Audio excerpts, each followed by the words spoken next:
India and the UK have been negotiating a free trade agreement, and 13 rounds of talks have taken place. To further this, there's also Lord Tariq Ahmad, Minister Lord Tariq Ahmad, who's in India. So could you tell us how is it progressing and how do you hope to take it forward?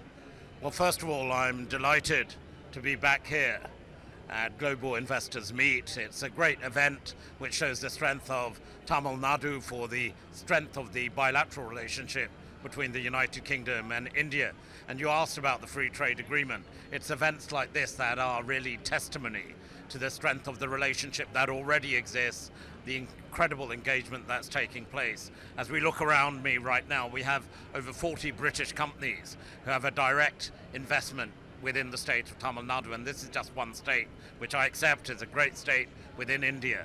Coming on to the FTA, there's been many rounds thus far of negotiations. We're making good progress. There's a real intent on behalf of, I know, my Prime Minister Rishi Sunak and indeed the Prime Minister of India, Narendra Modi, to ensure that we not just make progress, that we get the FTA over the line before the elections both in India and the UK. Real good progress has been made. And if you look around in different sectors, we're seeing great strides forward. Even this morning, we've focused on areas such as manufacturing and financial services, which shows the real strength of the companies who are willing, both governments, to ensure we get an FTA which really delivers for both countries.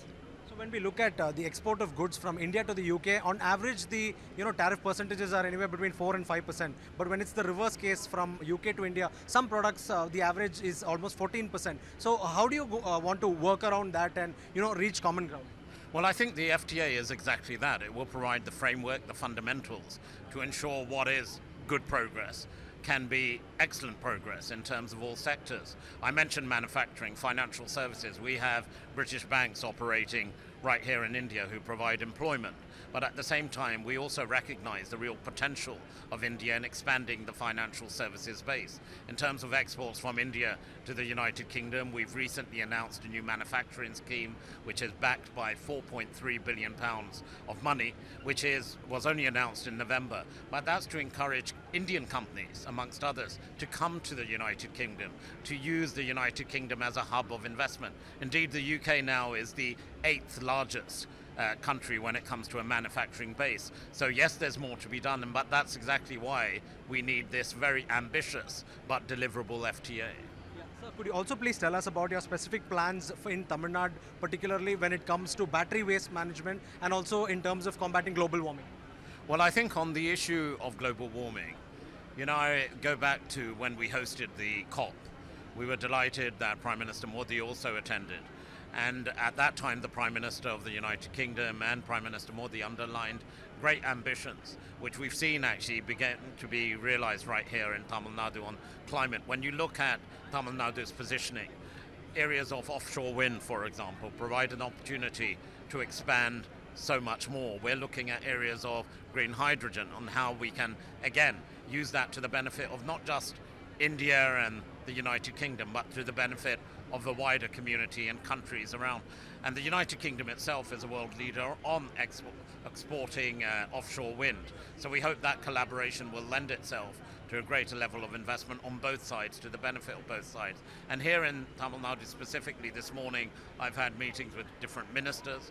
We're already looking at an inward visit to the United Kingdom from the state team here to share with them some of our expertise. Issues of fishing, I know, are important as we expand our capacity and capability in offshore wind. We want to protect traditional industries. The United Kingdom has some insight and experience, and we want to share some of that. Our excellent Deputy High Commissioner has also been working extremely hard over a number of years on these very issues. But this is about a collaboration.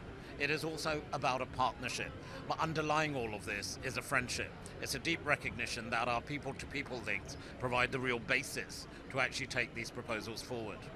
Another issue that needs attention, particularly when it comes to the FTA, is also the case of non-tariff barriers that exist for some kind of agricultural goods and the kind of standards that are expected of them when they're exported from India to the UK. Anything being done to resolve that as well? Again, this is very much part of the mix. Of course, we want to ensure the United Kingdom is an island nation. We want to ensure that the standards within the UK are fully protected.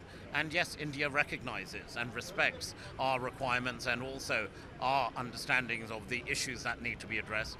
Equally, we want to see those barriers which are currently presented in India also being overcoming. I mentioned about financial services. Good progress is being made, but there are certain hurdles which we need to overcome. But I do absolutely believe, and it is my serious reckoning, that there's a real will on both sides, and that will is from our two prime ministers. So hopefully, God willing, we'll get this over the line. So, as a mental barrier, when do you think you will get past the FTA?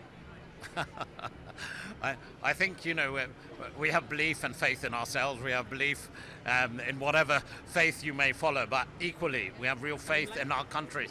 Well, I've already said, India has an election, the United Kingdom has an election, and I think they provide a particular timeline for us to meet. The challenge has been set down by the two prime ministers. Teams, including ministers, our diplomats, and indeed those working directly on the trade agreement, need to make it happen. Thank you so much.